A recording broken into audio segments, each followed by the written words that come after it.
Had a little listen to his podcast, huh? Dude, it's educational. And besides, I've been wanting to listen to this one.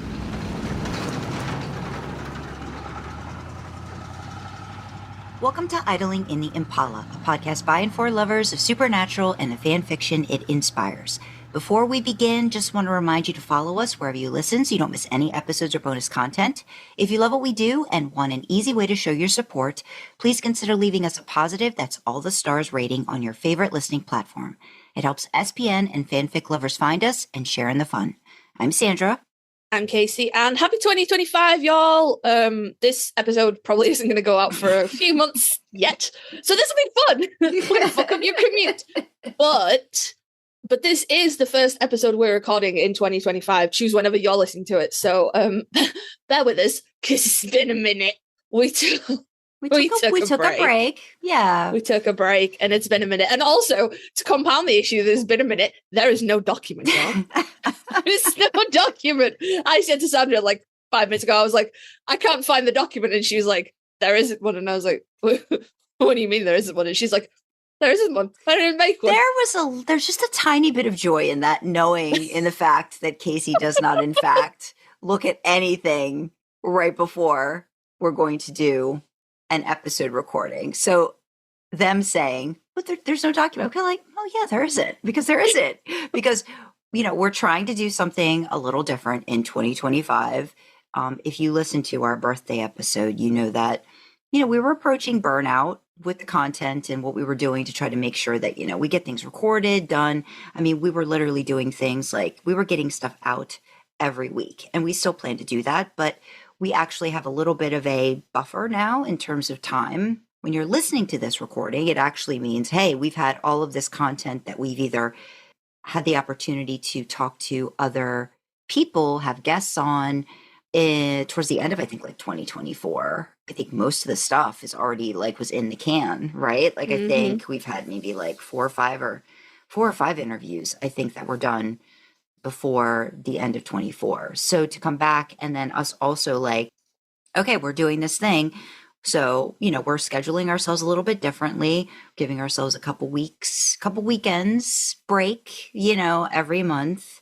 But then that means when we do get together, we're going to have a little bit more in terms of definitely we have to record. So yeah, we're doing something that I thought would be easier, quote unquote. We'll see how that happens, as well as an interview later today. So yeah, we thought we would kind of along the lines of some character deep dives and discussions. By the time you hear this, you'll have already heard, I think, our Archangels and our Princess of Hell, I think, discussions. And then this will be the next one in the lineup. So hopefully you start to see a theme in terms of how we're scheduling out our episodes.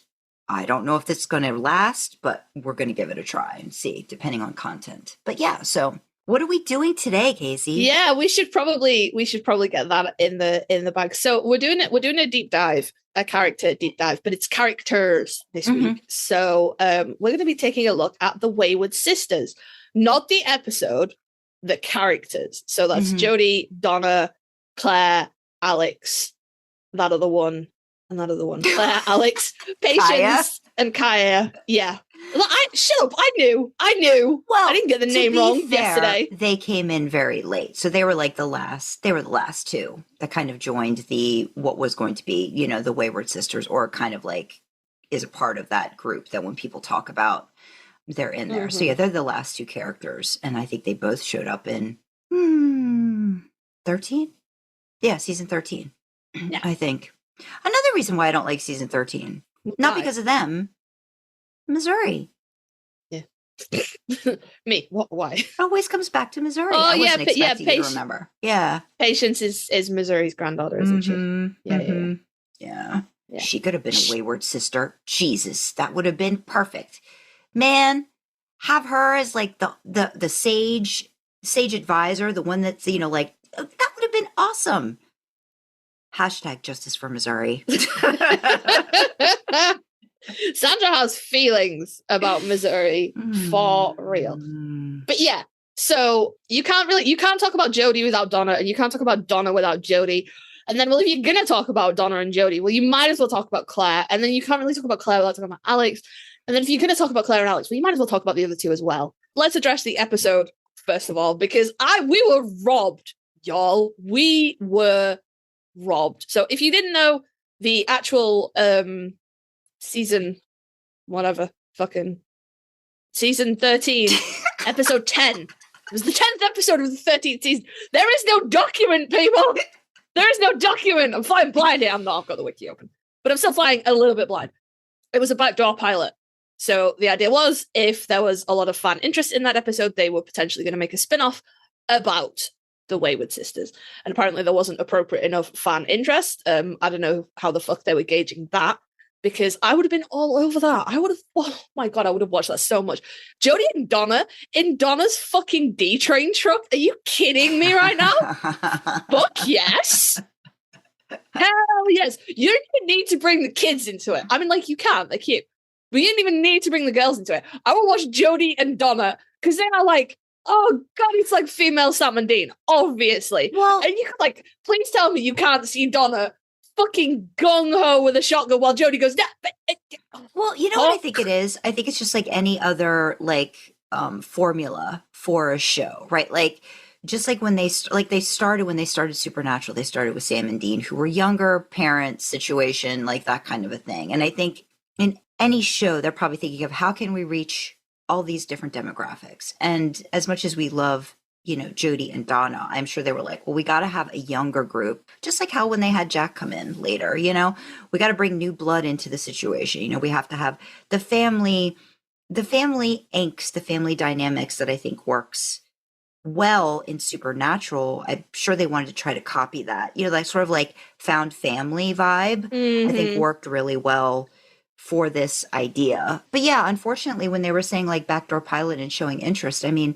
I think this one had way more interest than like the Bloodlines one from like season 9. So you got to wonder what they were looking for. It also could have been just like, if it was the CW and there was, I mean, we already know like what's happened to the CW now. So, you know, thinking back, maybe they just didn't want to take a chance on something that doesn't make any sense to me. Cause I mean, you could have had people like the guest star aspect of it, you know, like people coming in from Supernatural. There could have been all this opportunity that they every so often Sam and Dean pop in for a home cooked meal and a werewolf. They would do that. They would do that.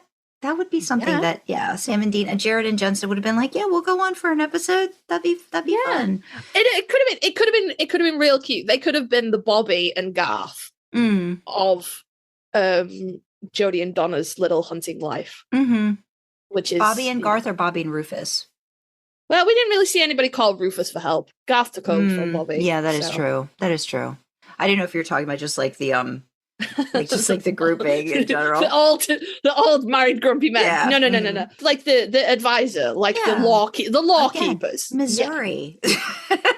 Hashtag justice for Missouri, man. Seriously. Does that actress go to conventions? You need to go and find her and be like, I'm still mad. I would love that. Yeah. Calling us back. Who do you want to start with? You want to start with Jody or Donna? I think we should start with Jody because Jody was the first one that made an appearance on the show. Jody first appears in season 5. Come on, come with me here. Oh, it's when it's the zombie stuff started happening. Was it season 5 or season 4? She first appears in season 5. Okay. Yes. She catches Sam and Dean. It must be in a diner in Sioux Falls, and they say that they're FBI, and they give her the Bobby number, and she's like, "Is this Bobby Singer?" And he's like, "Fuck, yeah." Well, that's great though, because that's a great introduction to like somebody who's already been a part of, you know, one of our characters. Oh, it is the zombie thing. Yeah. Yeah, it is a zombie thing. Yeah.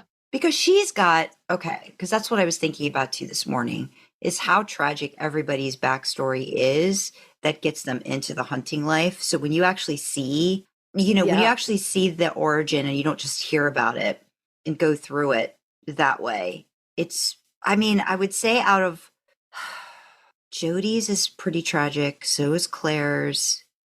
Donna's, I don't know if Donna's is as tragic as just it's not as tragic. She just kind of gets falls in. Yeah, she falls into it. But more about her. Claire's tragic. Claire's is definitely tragic. Kaia's, I would think, is just tragic in terms of what the poor girl's gone through. Yeah. Patience is. I think is also tragic because her Missouri, hashtag Justice for Missouri. And then I think what was going on with her, like I think she lost her mother as well too. So I think out of all of them, actually, Donna's is the most like just, it just kind of like Charlie. I think like, all these different things happened around them that then got them into the life kind of a situation. Mm-hmm. I think in terms of the origin of it.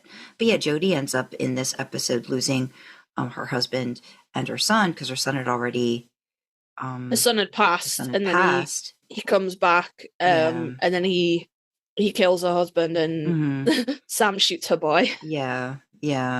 So she ends up just, I think, and then every time we see her, there's just she just gets roped in deeper and deeper and deeper into it after that through, helping Bobby. She comes back in one of my favorite episodes. She comes back in Weekend at Bobby's. Yeah, that's a great one. That's a great one.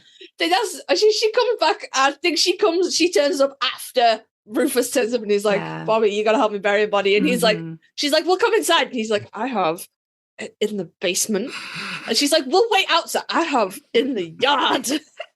Yeah. But she really comes into her own in 7 because she gets tied up in all the Leviathan stuff. She's in the hospital with the we were talking about the 4 horsemen. I can't remember what fucking episode it was, and I got them confused. I got the pestilence doctor and the doctor that eats the old lady. Doctor. Yeah. And Jody, I think, has one of the distinct. I don't know, like if you could say, I can't word today either. But she gets to have like usually a limb is broken or something has happened to her within almost every episode. Because Ted and I are always like, "What'd she break this time? What's happening this time?"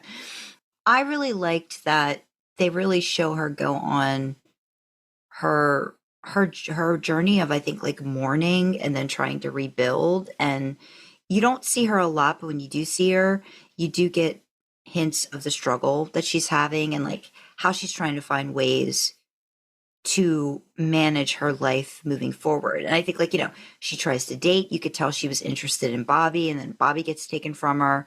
Poor woman goes on a date with Crowley and that doesn't end well. I think there's discussion about her faith, I think like in season 9.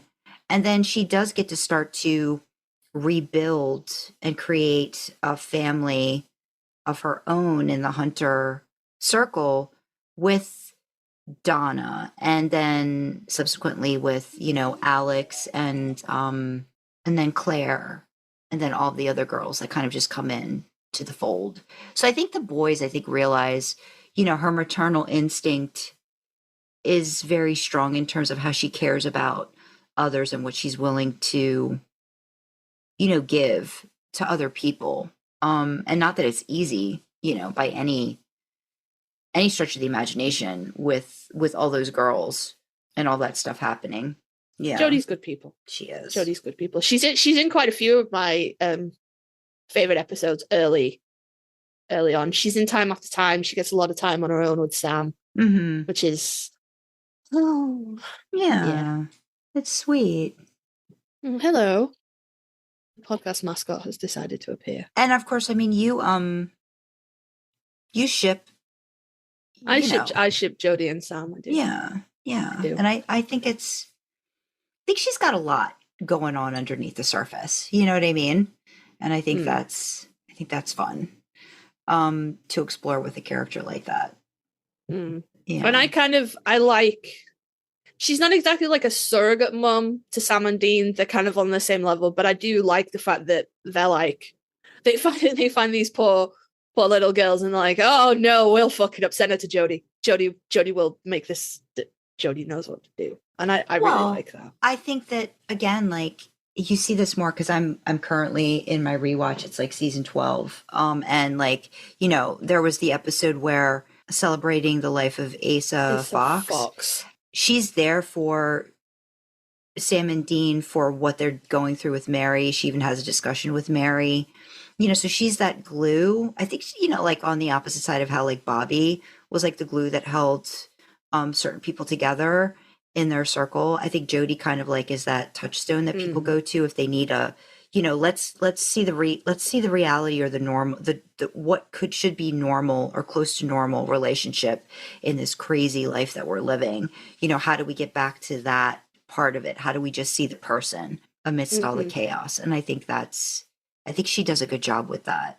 But she also struggles with it too, which makes her a very relatable character. You know, it's almost like she gives great advice, but it's hard for her to take the advice herself, you know? I wonder how that feels. Yeah. So it's that kind of thing, you know? Yeah, no, Jody Jody features in one of my favorite scenes ever, which is in season 11, Don't You Forget About Me, the awkward dinner conversation. That's great. Yeah. I love that one. When she looks at Sam and Dean and she's like, if we can't talk about it, we shouldn't be doing it, right? And they're like, oh my God. Yeah, no, I really do. I fucking love that. It is a good episode. I actually it's weird. You really do get more. It's true though. You do get more out of certain episodes when you rewatch them, and getting to see the relationships, you know, between Claire and Alex, like, you know, forming and seeing. It was a very brief thing, and I'll just mention it in that episode that I thought was so very telling of how very aware and adult like Sam is. When he goes into Claire's room, the door stays open. He doesn't shut it. And I felt that was such respectful, you know, stuff that we're taught, you know, like I've worked with kids before, like, you know, if you're in a room, the door always stays open, you know, because you want to give them that feeling of safety and, you know, that because, you know, considering all the trauma that she went through, that he knows she went through, you know, being locked up in that room and the potential, you know, all the stuff that's happened to her. Whether that was I have to think that was an intentional call on the direction or whatever, like we're leaving the door open, you know, kind of a situation. I just felt that was so very Sam, you know, and it was just, it was like he understood that. I think you get more about Sam really being, I think, more of a mentor, which is, I know Dean gets along better with younger, but I think Sam has that mentor aspect that he can really get down to more of the nitty gritty parts and aspects with different characters. So that was just something I remember from that episode. I think that's probably Sam kind of gets being pulled into this life, whether you want to or not. Yeah. Yeah. Whereas Dean comes at it from a different angle. You know, we were like, we're gonna talk about the ladies, and then we're like, this is what Sam does. But it's all a part of it too. So yeah. We should probably try to move on though too, because I know we're on a time crunch. But like anything else like particularly about Jody that you felt you wanted to kind of hit? She's just badass, man. Yeah. She's really, really fucking cool. And like she's badass in a different way to Donna. Donna is equally very badass. But I don't know, there's just something about Jody's got that kind of I don't want to generalize, but maybe it's that kind of like that like mum voice, I guess, maybe. You know, that she kind of just like, it's not an innate ability, but it's when you cultivate when you have children, or you spend a lot of time around children. You just the ability to just herd people, just fucking move yourself, come on, let's and just kind of keep a general kind of order without even seeming to. It's nothing overt. You can't point to anything and go, oh, she does this or she does that. It's just a general kind of, just a structure and an order that Jody brings to things that I think are, you know, she sends Sam to bed in time after time. Like, come on, yes, please. Yeah. Well, plus it's great too, because like with Jody and then with Donna, like you already know they're skilled. You already know they have all of the being sheriffs themselves. Like there's all of this already that they can build off of. So they're not like really just like being thrust into a world without any tools or resources for them to quickly learn how to do the things they need to do. They just have to like transfer the skill into this different area, you know, and I think you see that right away. You see that, and it's her wanting to do good and wanting to help people regardless of the situation. Like when she says, you know, I I heard this, you know, over the radio. I think this is something you guys might want to look into. It doesn't seem like the normal stuff, like before she actually gets full on into it herself and starts taking on those cases. So it's that she wants to help. She wants to make a difference. And I think that only comes from, you know, that law enforcement aspect of her too. Like, you know, wanting to make sure people are safe and taken care of, you know, and that people follow the rules, you know, like that kind of a situation. I think that's maybe that's the mom part of her too, but yeah, no. Yeah, she's very like it's very mama bear, like for whoever she considers her family, you know, like Sam, Dean, the girls, Donna, Bobby at various points as well. But yeah, it's also this kind of, this is how we get things done. You know, it's not like, it's more methodical, I guess. Yeah. She's very, very much the Sam. So how many episodes, I'm going to go back. How many episodes was Jody in? 18 episodes. 18. Jody was in 18. Donna looks like she was in 10. It's so weird to realize that they've only been in so many episodes out of the total. Because they feel so very... Yeah, they're just... I think it's probably because the episodes that they are in stick out in your mind a lot. Because they tend to be fucking bangers. So Donna. Sheriff Donna Hanscom, who has also a very great intro with the donuts, gotta say.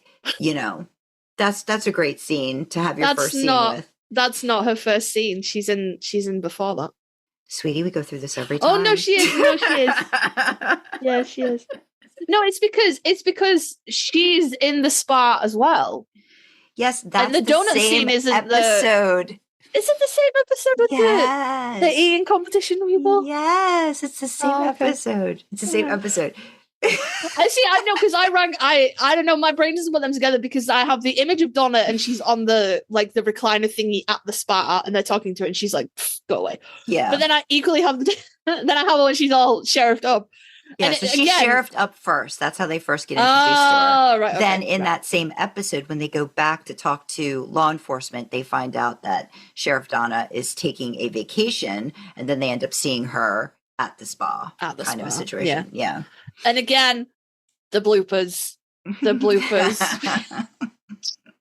she tries so hard as well. She tries so fucking hard. And there's really Jensen with great job trying so hard. Yes, absolutely. Yeah. Just fucking powdered sugar smeared all over his face. He's so good at that. Yeah, and he does that fake wipe. Such a good blooper. I swear to God, I know this show by Did we even say that Jody's played by Kim Rhodes? We didn't even say that. No, we didn't even say that. So Jody is played by Kim Rhodes. Awesome actress. Amazing. I love Kim Rhodes. She has a lot of she speaks to a lot of the badass mom that I want to be. I have a lot of time for Kim. And of course, the lovely Donna Hanscom is played by the beautiful Brianna Buckmaster. She's gorgeous in person. So fucking pretty.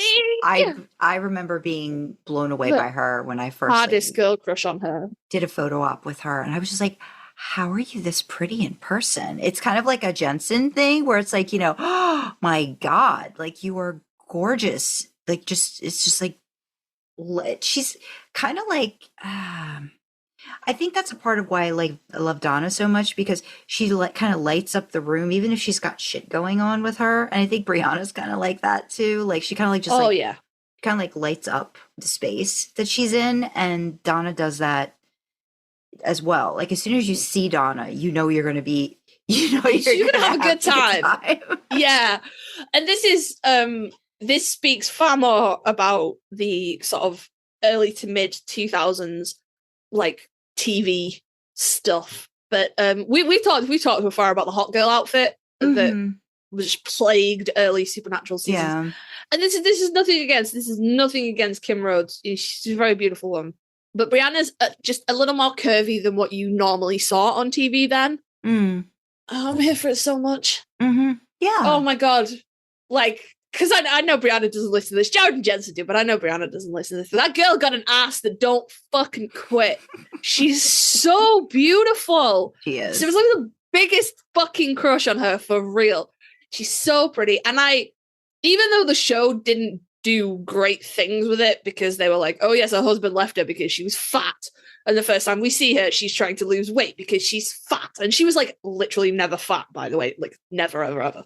She's just more curvaceous than the early 2000s allowed for. Yeah. Yeah, I don't really have anything, and I just really fucking like her. Just really like it. I love Donna.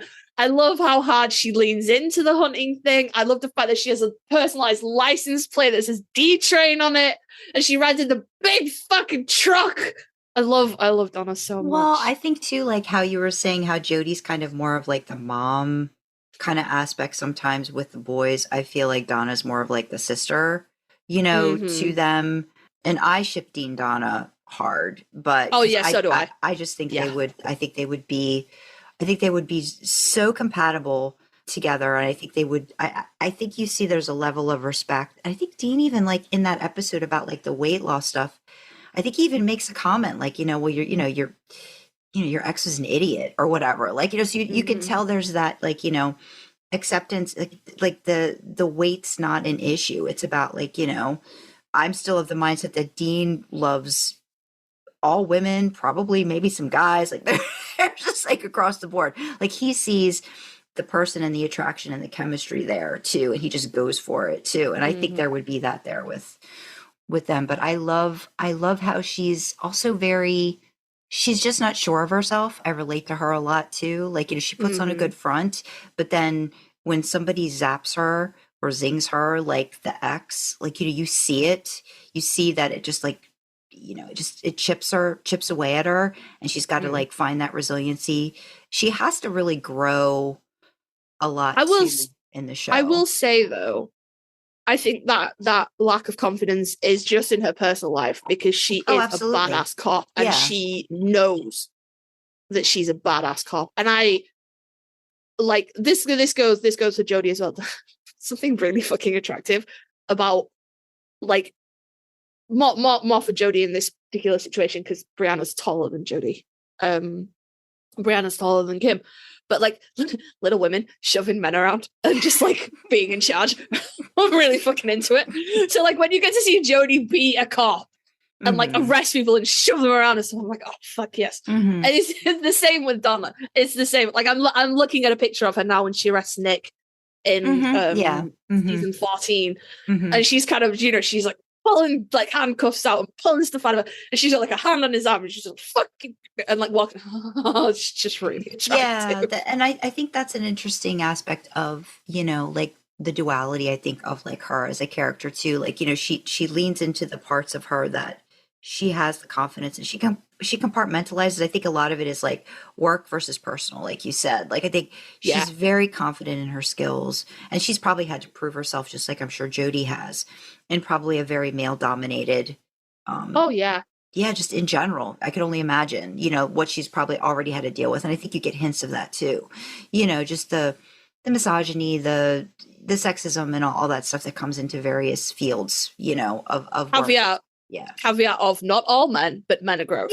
Yeah. Not all men, but just that dynamic, it's centuries and centuries and centuries of this. Like this is not like the police is like that old boys club kind of mentality, isn't it? You can imagine that both of them have had to really work to get to that point. Yeah. A lot harder than everybody else. And you see that, you see how fast she picks stuff up too. I mean, she lops off a vampire head in like the second episode that she's in. So she's invested, and I think she gets an exhilaration about that too. Like, even though she's scared to death when she first hears about it, she accepts it, and she kind of like moves on with it, which I think is great in a lot of ways. So she's an awesome character. I wish she was in we love Donna more. But yeah. And seriously, even if I would have loved a Bobby and Rufus spin-off where they're just grumpy old fucking men, just bitching at each other and hunting bad stuff, and just I would have fucking watched that like so much. I would watch just Jody and Donna, even without the girls. Just I would have really, really loved that because they have such a great, like Kim and Brianna have such a great chemistry, and it's just I just really want that. Yeah. Yeah. I just really want that. Should we do, I mean, the next one that we actually see in the show, like first time for the girls, would be Claire. Is it Claire first? Well, she's way back in season 4. Oh, yeah. She's got a backstory. Claire Novak. That's controversy with Claire. Is there controversy? Yeah, because they changed the actress. Oh, is that really controversy? Apparently so, yeah. Apparently so. Okay. Some people have feelings about the changing of the actress of Claire Novak. Okay. Well, and I, for one, think they're wrong. Well, if she'd been in more than one episode, then I would say, okay, maybe. Mm-hmm. But like, she's in one episode in season 4 when we're in the Rapture, which is when we get the backstory to Castiel's vessel, Jimmy Novak, and him, saying yes to Cass and him leaving behind family. And then that whole, that is a hard relationship to try to overcome and fix with Claire and Cass. Because basically, he took away everything. Yeah, everything from her. And, it's you feel all of it. By season 10 is when she's reintroduced. And is she she's in a just a home? Let me see. Yeah, like group homes. Foster care. Yeah, because she's escaped from foster care. So she's confined. It's a juvenile center. Yeah. Kind of. Center. Yeah. And then that's when she and Cass kind of come back together again. And she's also created her own family because her mom, we find out later, her mom's out of the picture, but her mom was probably searching for. Her mom just, I don't want to say just fucked off, but her mom did fuck off on her to was searching for Jimmy and trying to find out what the fuck happened. But also what? She left her with her grandmother, I think.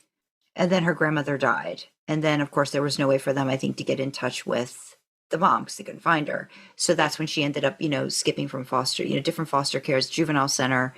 But in that time period is when she's been groomed by another person and kind of been made to feel like a part of the family for that asshole, Randy. And, but, in order to be a part of the family, she has to do certain things to help Randy, bring in the money and stuff like that. So it's all of this, transactional stuff. And I think she doesn't have anything to call her own. And the thing that she does think is family is not. It's just using her. But, she doesn't really know where to turn and who to go to. And she has her whole life got fucked up. And she does not like Sam and Dean at all either. Like when first introduced, she does not have a good history with them either. And she's just like, she's not dealing. And I get it, I get it. Absolutely. I get it. I'm looking at a wiki now and she has the best aliases. Biker Barbie, Rainbow Bright. Rainbow Bright is, I think, one of my favorites. That one's very accurate, I think. Donna calls her Rainbow Bright. Biker Barbie, Alex. Dean calls her Clarice. She goes by Miley Cyrus at one point, which I can only assume must be when she's on a job with Sam and Dean. Yeah, but Rainbow Bright, Biker Barbie, that's real cute. Didn't you feel like there was some similarity a lot between her and Sam, like you were saying? Yeah. Yeah. She's kind of she's almost like what Sam could have been. She leaned really hard into the we're gonna get onto Alex in a minute, but it's Claire and Alex are both who Sam could have been. Mm-hmm. They both got dragged into the life against their will via different means, but still. Mm-hmm. And then it's Claire just let that anger embrace her and take over her, and she leaned into it, and now she's just this really angry person who just thinks that just one more, and that'll make it better. And Alex went the other way, and she's like, well, I can't escape this, but I don't have to have anything to do with it. So she's training to be a nurse and, kind of trying to not give back, but live as normal a life as possible but still maintaining skills that help her. Like, can she go and blast something with rock salt? No.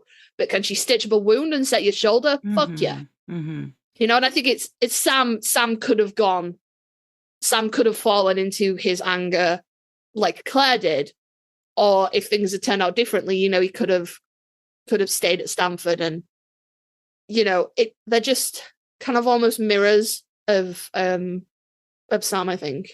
Well, I think the AU of it too, like, I mean, if you even go like a certain way, like a splitting, like I know that Claire, I think in a recent episode I just watched, I think it was Ladies Drink Free, like she says, like, you know, Jody's expecting me to be like Alex, and I'm just not, you know, like I think she really does feel a calling to being in the thick of things. And unfortunately, like, you know, she learns by making a lot of mistakes and being out on her own a lot. Almost in that way, she reminds me of Dean, you know, where she feels like it's not fated, because I know he's big on like, it's not everything's fate, but like he feels this responsibility. Like if I'm in this, he wants to kind of be in the thick of it, kind of a situation. And I think she inherently wants to be a really good hunter. At the end of the day, there's a lot of, she just wants it. She really does. Like it's, you can see it. You could see that if she's in this, she wants to be in this aspect of it. Where, like you said, Alex, I think is taking a different twist or different path as to how they can be a part of it together and make it all work. So yeah, I think sometimes it's a mirror, and sometimes it's like you can see the split and the difference, like, you know, how maybe like one in some capacity might lean a little towards Dean, but then in other capacities might lean a little towards Sam. So I think that's the beauty of the characters too, is that they take a little bit from each in that way. But yeah, she gives me, this is like retcon now, I guess, but she gives me pretty big Mary Winchester in the Winchester's vibes as well. You know, like, yeah, this isn't what she would have chosen, but she's here now, and by God, she's gonna be the best at it. Yeah. You know? Yeah, kind of like even if she tries to go back to what she thinks is a normal life too, you know, how much of it just comes back to what do I feel I've been taught is important to do, kind of a situation. So I think that's even just Mary in general, like, you know, you see that a lot in season 12 as well, that that pull in a lot of different directions. But yeah, I think Claire's just trying to find her place, and for her, she feels comfortable in the hunting field, or at least trying. It's cute to see her try. It really is.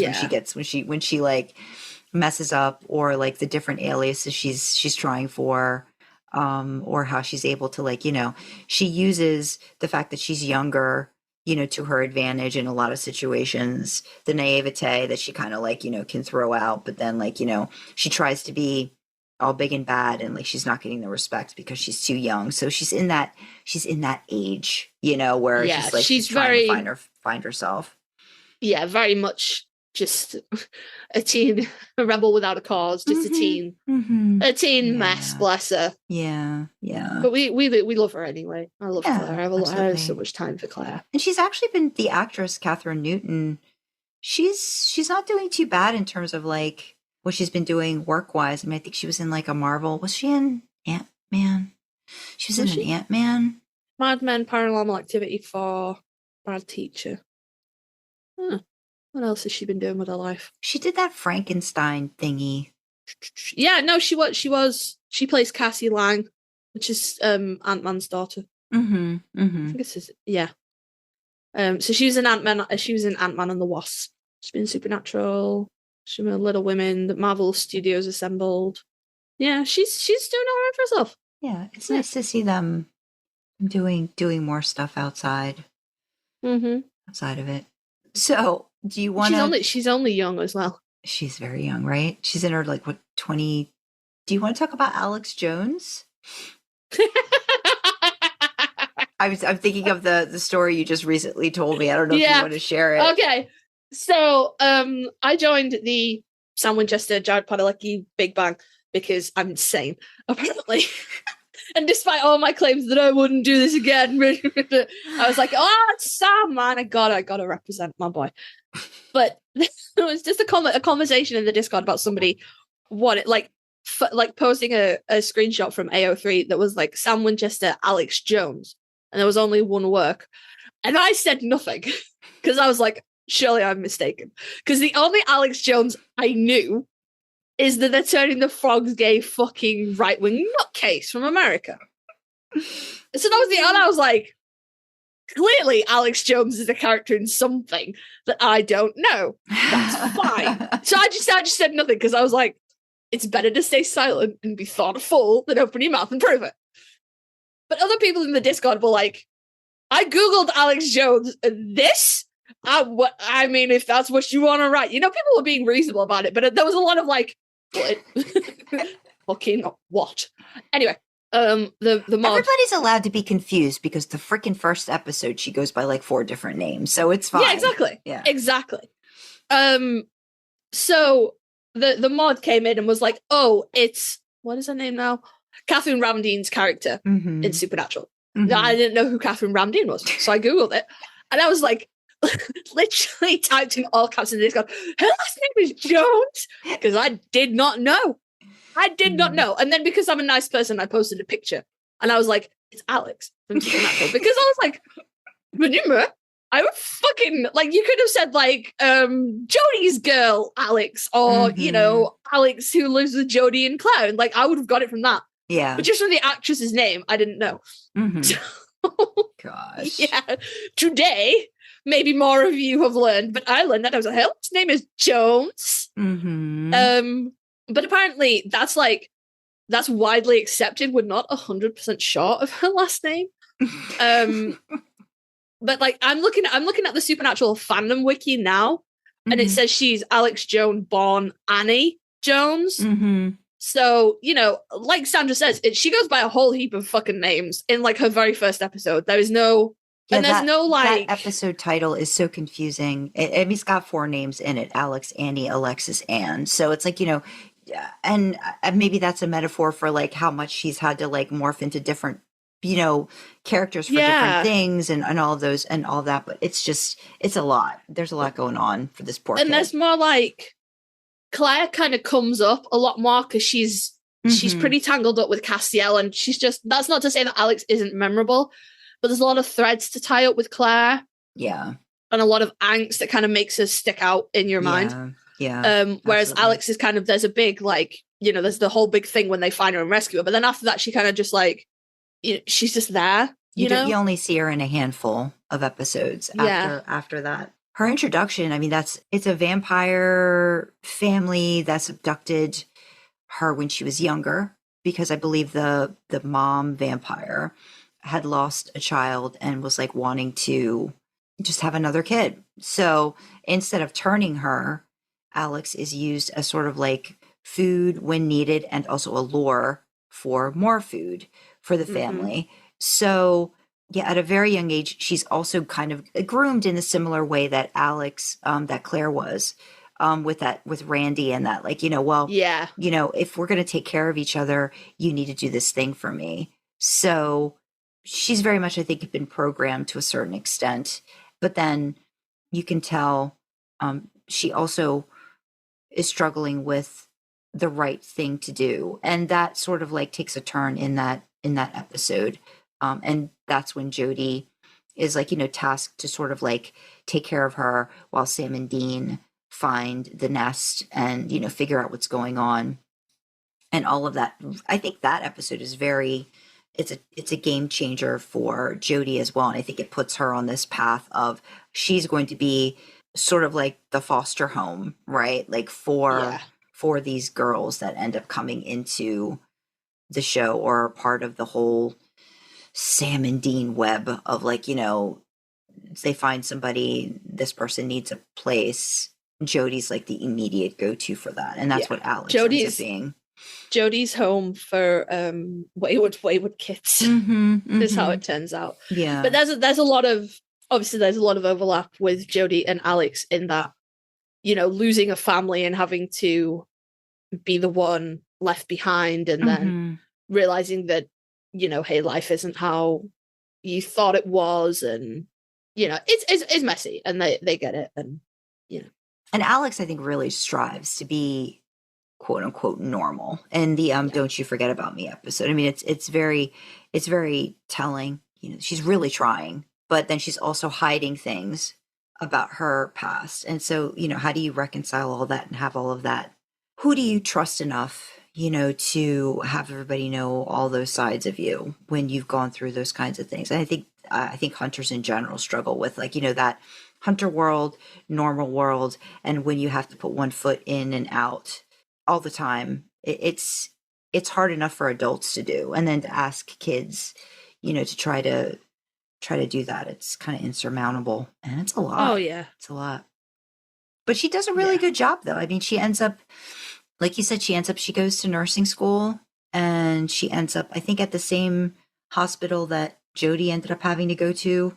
So Sioux Falls General Hospital. Yeah. And you see her, I think, in a couple, yeah, like you said, just a handful of episodes, but they kind of all build onto hopefully what they were assuming was going to be like the spinoff too. So they were building up towards that to give them all sort of like a place in this family.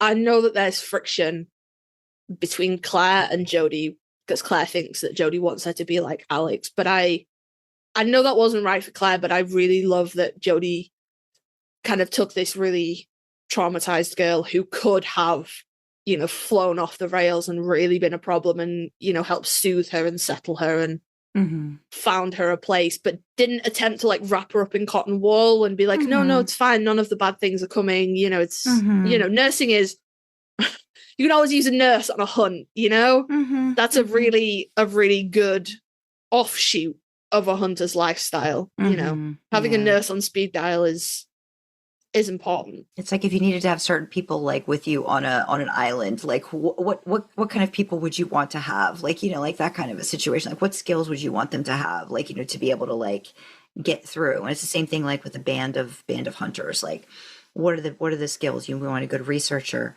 you know, want somebody who can help with medical stuff, you know, and know more first aid than Sam and Dean do. That would be very helpful. Thank you very much. And also like, you know, just being able to like wield a machete, shoot a gun, like all those different skills that people need. And sometimes you're just not good at all of it. But if you're good at one thing, that's very important.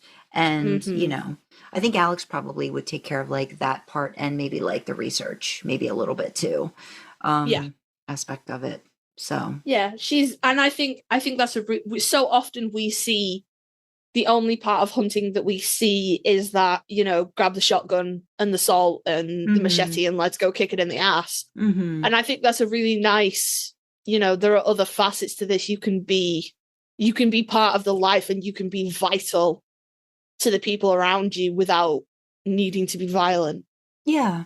Which is, you know, really fucking great. And I think how strong it shows them. I don't know if you ever watched the show.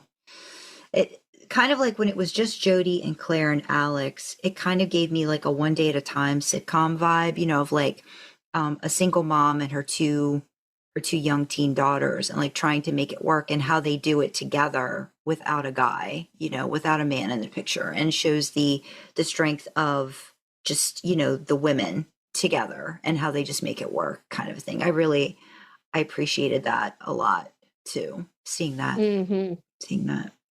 And then just how much they argue, you know, like a family, you know, and Jody's having to like all the squabbles and all of the like, let's not do this again. And, you know, Jody's eye rolling at the girls eye rolling at each other. And it's just like, oh my gosh, I'm like, yeah, family dynamics. Here we go.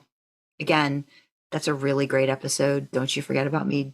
Just the dinner table scene is so great. Just really fucking it's really good. Yeah. Just like you can watch Sam and Dean's ass fall out as they go, oh no, no. Throw condoms at the child and leave. That is the sex education we got. Fuck. You know, as I really really love that scene. Goodness. And poor Jody's frustration that the adults are not helping her. No, because they're not really, they don't know. Again, you know, leave it to the mom to have to have the talks and stuff. So yeah, props to Jody. And I'm sure along the way, like we would have seen more of like, you know, how Donna was, you know, going to be like the aunt, have the aunt role, Yeah. in that situation too. So. How far away? Donna's from Minnesota. Mm-hmm. So how far away from South Dakota is that? I feel like it's a couple hours. I can't remember for sure. I know it's not. I don't think it's that close where she's at. Where is she at in Minnesota? Stillwater, Minnesota. Oh, 4 hours. Oh, yeah, it's over 4 hours. So it's not just even that's a bit of a drive for us over here. Yeah. Yes, I wonder too if they would have just been at some point, if she would have maybe even moved, you know what I mean? Or like if something would have changed in the show that we never got. But probably not. They would probably just like find a midpoint if they needed to, where she would just, go over to the house, spend weekends over there probably. Yeah. I think the next one is Patience that shows up. Yeah, Patience and I I think Alex leads pretty nicely into Patience, because I think she's a pretty good kind of gentle introduction, I guess. So do you want to explain who Patience is? Well, Patience is the estranged granddaughter of Missouri Mosley, who is not treated well in the episode Patience. In fact, they have to give everybody as much trauma and pain as necessary by the second time we see Missouri in the show after like 13 years. A bajillion fucking years, yeah. She dies. And that's kind of what leads into the whole Patience aspect of being a part of the Wayward Sisters, because Patience ends up having a lot of the same psychic powers you find out that Missouri did. But she was estranged from Missouri. I believe it was I think it was her mom. So Patience's mom, I think, was Missouri's daughter. No, it was the dad. So why is he called? Okay, so James Turner must have been the dad's name. Okay, Missouri. No, her father's name is James Mosley. I think he took his wife's name. So her name is Tess Turner. He took his wife's name? Yeah. Okay. So I'm just going to say that does not happen here very often. So that's a very progressive thing to do. I'm kind of confused by that. I would have assumed maybe Missouri. I'm about to drop a bomb on mine and Sandra's entire friendship. I know. Took my name. You've told me this. You've told me that, and I'm just saying I don't know a lot of people that have done that here. I was shocked when you told me that, like a couple years ago. I was like, oh wow, because it just doesn't. As far as I know, that could be changing a lot. I'm just surprised if that's the case. So I'm wondering. Well, he was estranged from her, so I would imagine he took his wife's name in a bid to sever that tie. Okay. Or it could be a thing where maybe that's his dad's name. Maybe. Because we never know about the dad, right? His wife is called Tess Turner. He took his wife's name. Okay. Or they gave the baby. Okay. Patience got her mom's Follow me for a second. We're going to go this way. Okay. Let's say family tree. Why would it not be Missouri was with a guy, last name was Turner.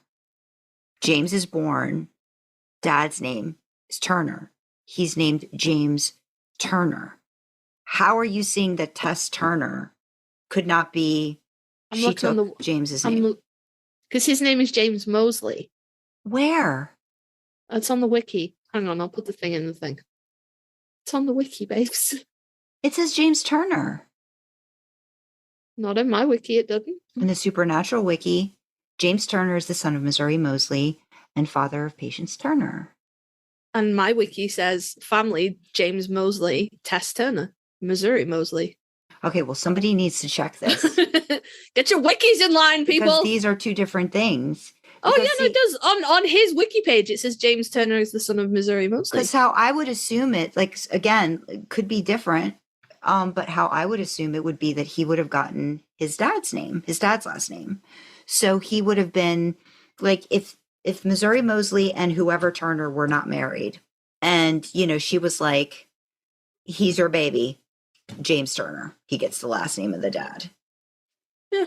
And then if he and Tess got married, typically she would take his name. So then whatever her maiden name was, she would not be Tess Turner. But you know what? People and the wikis, somebody weigh in. Let us know what the hell's going on. Which one are we supposed to believe here? Because now we're very confused. We thought we were confused with Alex Jones, but now James Turner and James Mosley is a whole thing. Send help. Send help. So you see, I wasn't being ornery just to be ornery. It literally says. No, you wouldn't. No, you wouldn't. We're okay. So whoever's going on, whatever the poor child, however this happened, she ends up.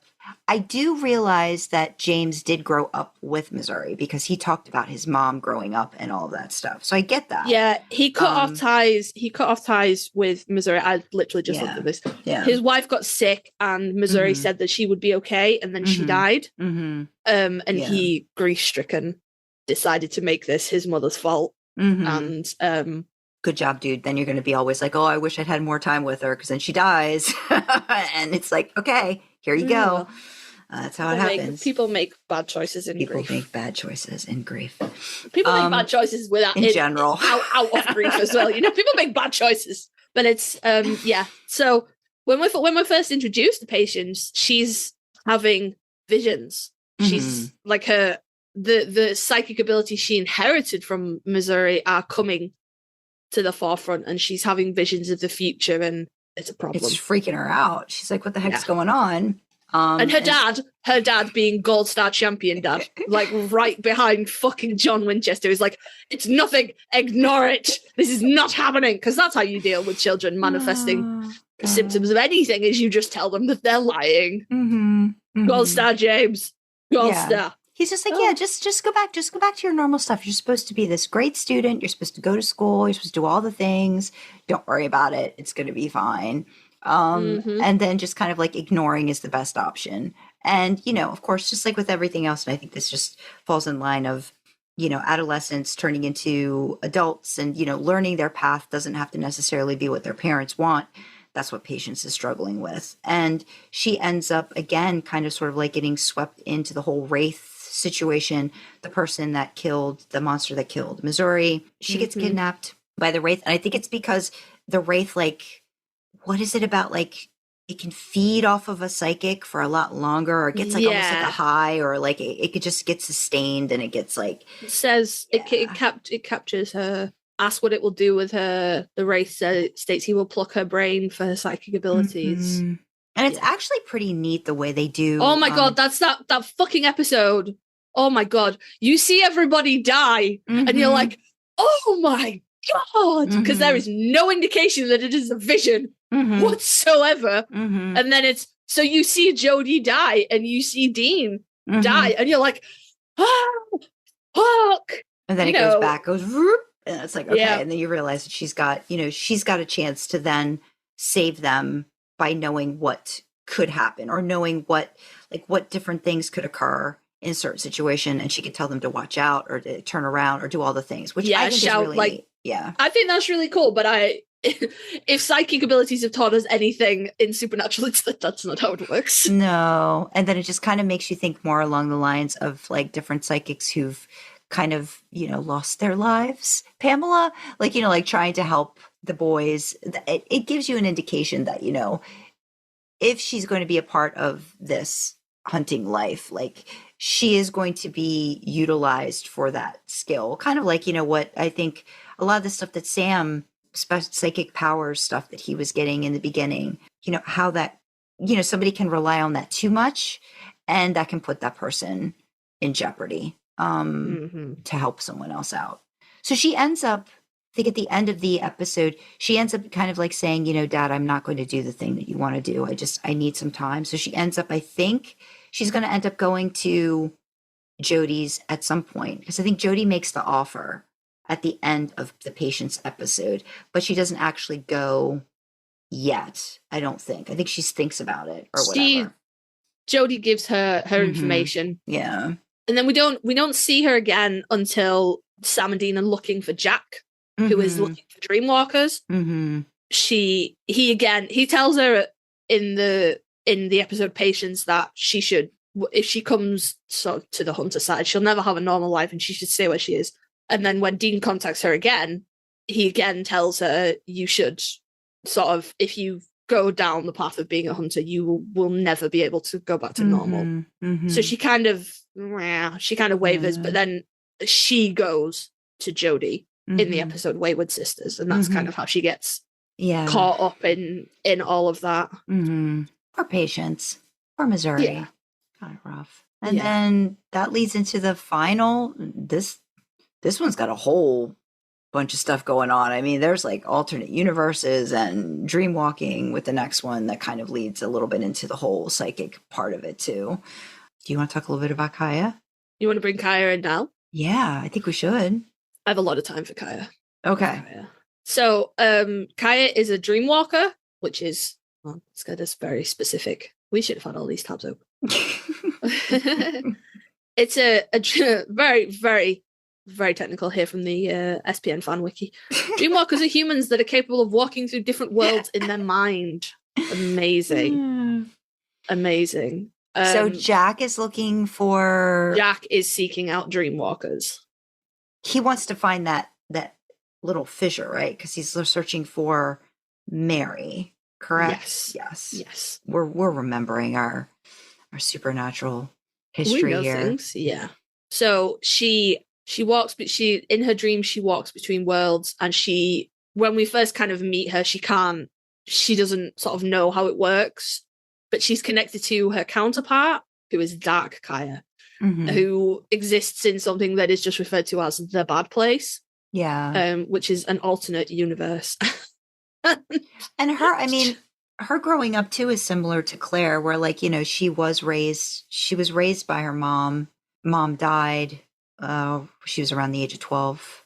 And then Kaia ended up being taken care of by her aunt, but then the aunt died of cancer. So again, there's all of this, like, you know, just being left to your own devices, trying to make it in the world. And I think too, was she medicating herself, you know, to try to like take care of keeping the bad place away. She meets Jack in a drug treatment facility. Yeah. Where he pretends to be a cocaine addict, which is very, very funny. Not like cocaine addiction is not funny. Jack is funny. Yeah. But yeah, so she's kind of self-medicating to try and control these dreams. And it's kind of a little bit like Nightmare on Elm Street, you know, where you have to stay awake to keep the bad place away. Yeah. But she, so there's kind of like a whole mess. Jack helps her get out of the facility. And then she leaves and she's captured by a couple of people who are holding her as bait for Jack. And obviously Sam and Dean come in and with Jack and just like smash everything, like just destroy everything. Blah, blah, blah, blah, blah. And actually that's a pretty gnarly. Dean holds her at gunpoint to make her do what he wants, which is... That's a really bad Dean moment. That's a really bad Dean moment. There's a lot of bad. Yeah, that's one of really like Dean's like bad moment where you just go, oh my fucking God, I'm trying hard, my dude. I'm trying really hard. It's like season 12 and season 13. It really, really went off the fucking rails there, because season 12 is the first time, to my mind, that we see a human kill another human for no purpose other than greed. You're talking about Ketch kills Mick. Ketch kills Mick. Yeah. And it's, I don't know, it changes something fundamentally in the show for me, in a very similar way to the episode Dark Side of the Moon. That, you know, like removes all of the threat of death. You know, Patience's vision notwithstanding, because you're not expecting it and you're like, oh, fuck. Yeah. You know, but that removes all the threat of death. And there's just, and then season 12 and you know, like, I don't know, it's just gratuitous. I don't like it. And this again, like Dean just doesn't attempt to sweet talk her or even threaten her mildly. He full on pulls a gun on her and tells her to get in the car. Yeah. And that's a lot. Yeah. There's and obviously that then culminates on him pulling a gun on Sam. No. Yes? He does that in season 15. Yeah. It culminates there. He pulls a gun on Sam. Yeah. And I suppose you could make an argument that these are the ending seasons and we're seeing Dean become more and more and more unhinged. Mhm. But because they're so few and far between, it's just uncomfortable. Well, No, you're not seeing a character progression. You're just like, oh, God, I definitely why? agree. It's almost like there's so much regression backwards at some point, and it's like what is going on? Like, what is it about? And for me, I think it all comes back to this like family first thing that he has in this weird way, you know, like we talk about the tier system and like things that he's done that just it's this one goal, one mission, and he just cannot break out of it. Sometimes when he's in that stress and that anxiety level, it's just like boom, this is what we have to do. I wonder if you're supposed to draw the through line that Jack needs Kaia to find the alternate universe where Mary is. Yeah. I wonder if that's the through line you're supposed to draw. That's what it is. But it isn't. That isn't the through line I draw. When I watch that episode, I go, he just pulled a fucking gun on a child. Absolutely. Absolutely. Like, I know she's supposed to be like 18, 19, but she's a goddamn baby. It's not like he's in his late 30s by that point. I'm not saying I'm in agreement of it. I'm saying as the character, I'm understanding where that's coming from. I don't think it's in any way, shape, or form the right decision. Trust me, love Dean. No, he's done a lot of stupid shit that he really should have thought twice about. Yeah, no, full agreement there. Full agreement. Every time there are certain moments. Maybe we'll do an episode like that. Like maybe for Sam and for Dean, like certain moments where you're just like... The Sam episode will be really short. Yeah, Sam Winchester is a baby who's not for me. And not for me. I think I could find some moments as well. We're going to do that. We're going to do that episode now because I think our friendship is well overdue some dynamite. Hey, I went on an episode with you to defend Sam Winchester. I can do the things, and I can also look at the other side of it too. Same thing. No, I wanna hear what points you're like, ooh, Sam, that was a bad choice, babe. Absolutely. I want to hear that. Yeah, write that down in mind. Yeah. I could do the thing. We're gonna do the thing. Trust me. But no, there's definitely that. There's moments that I'm just like, you know, Dean, Ted, and I are just like, oh my God, why? Yeah. No, absolutely. Yeah. Absolutely. Kaia is responsible for one of the best scenes in Supernatural, though. The best, hands down. So while she's trying to, after Dean, you know, like gun points her in the car, Jack, I think they take her to that really heavily warded building. And Jack kind of shows her other places that she could go, but she keeps kind of accidentally going back to the bad place. But they're trying to lock down Apocalypse World. But inadvertently, she sort of scatters the four of them. So she stays in their world. She sends Jack to Mary, and she sends Sam and Dean to the bad place. Really great episode. Is that not the episode where Dean wakes up with a bunny? No. Is that not the bunny episode? No. Oh, okay. You hate that episode. Do I? Which episode is that? It's regarding Dean. Was that the one where he wakes up with a bunny? Oh, yeah. Okay. I don't like that episode, but I do like that scene because that bunny looks like quite a normal sized bunny, and then Jensen puts his giant fucking mitts on it, and you're like, oh my God. It's great. But also, it's the way he wakes up with a bunny, questions it, knocks a jaw, and just goes scoop into just pops it into his jacket, and is just like, well, moving on. But no, hey, buddy, and then he just scoots him over. He's like, hey, buddy, and then he just scoots him over. Yeah. It's adorable. Cute. It's adorable. But no, Kaia does send them to the bad place, and then we get that glorious fucking scene of the lizard on the spit over the fire. Don't tell me it tastes like chicken. No, Sam, it's a lizard. It tastes like a lizard. And Sam's genuine, the absolute disgust.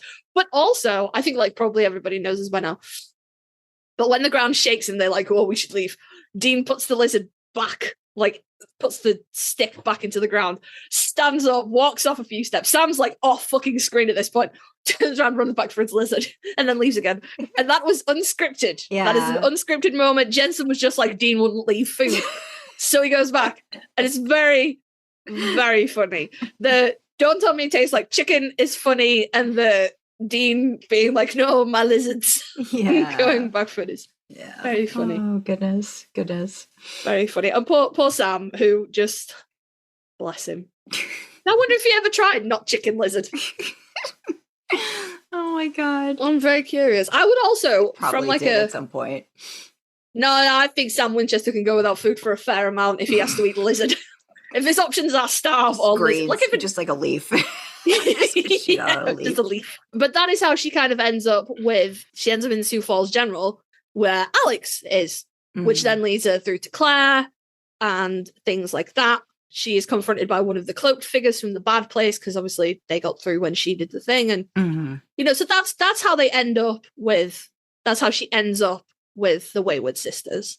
And actually, the episodes that are listed for her, so I guess they're talking about Dark Kaia, because I would have just tallied her all up together, but there are Dark Kaia episodes. Yeah, no, because it's a different character, isn't it? Yeah.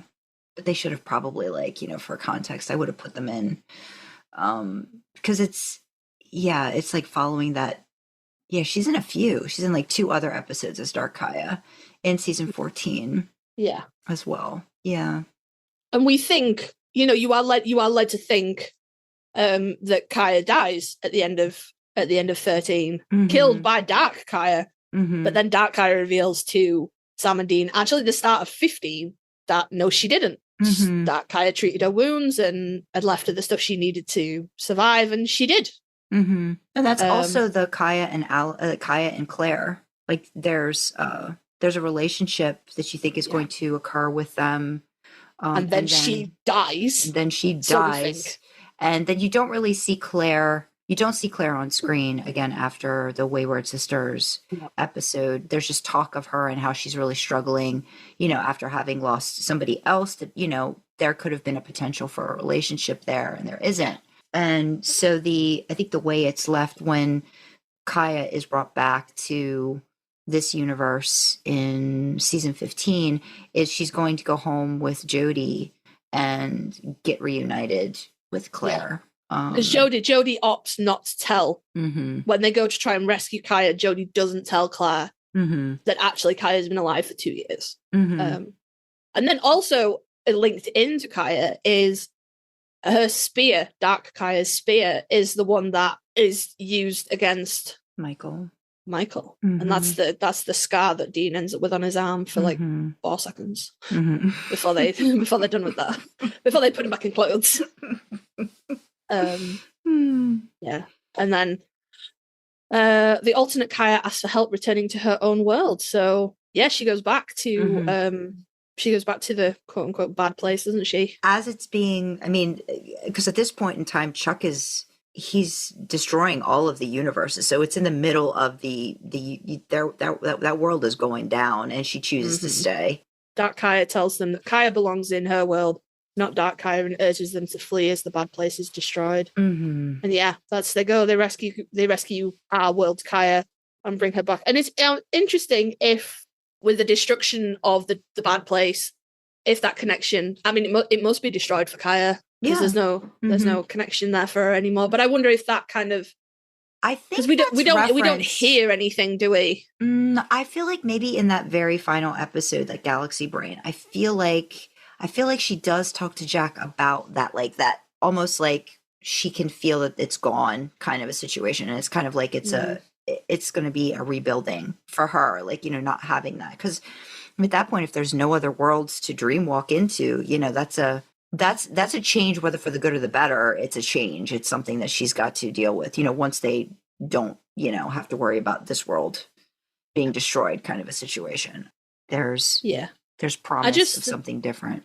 That's it. I wonder how, because we see the journey Claire takes, and we see the journey Alex takes, and sort of that they settle into their respective roles, and then we don't really get any closure on what Patience is doing. But then she didn't really have, not to be rude, but there wasn't like a big drama thing going on with Patience. She just I think, but again, like whatever would have been for Wayward Sisters, I'm sure there would have been like some discussion and talk of of that. And I think that would have been, I think at that point it just would have been like the monster club that we talked about, like in the Winchesters, like what would that look like on Wayward Sisters, like what would that be about? Like, what would Kaia do then, if that part of dream walking, wasn't a thing anymore, or maybe it would have been reinstated after Jack, and then how does that work with, Patience and her psychic abilities, and, what Alex does and what